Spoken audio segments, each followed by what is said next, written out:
In this tutorial, I will show you Shaper tool in Adobe Illustrator. So let's dive into this.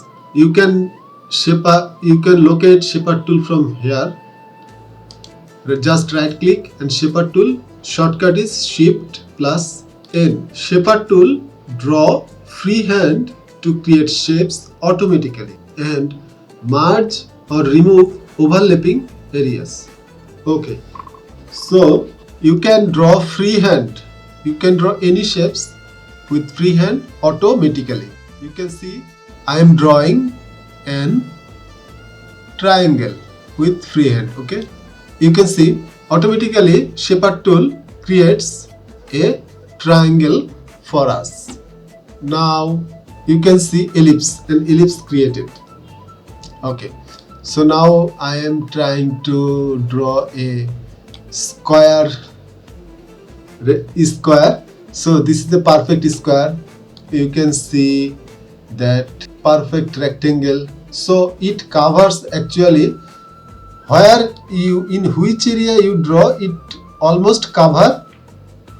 Try to make similar sizes shape. Okay, here is circle.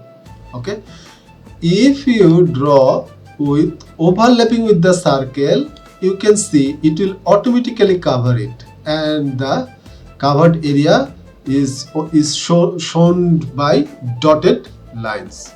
Okay, after that you can easily unite this.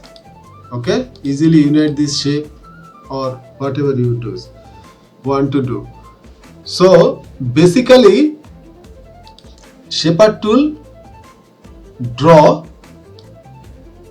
a shape when you draw it in freehand. Okay, so I am trying to draw a star with freehand so that it can draw. Okay, see. So I hope you will get this. Sometimes it needed.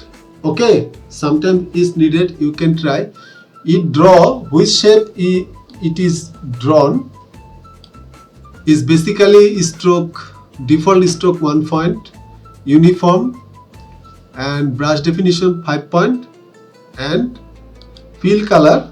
You can see fill color is EF, E6, E8. Okay, so I hope you will like this short tutorial.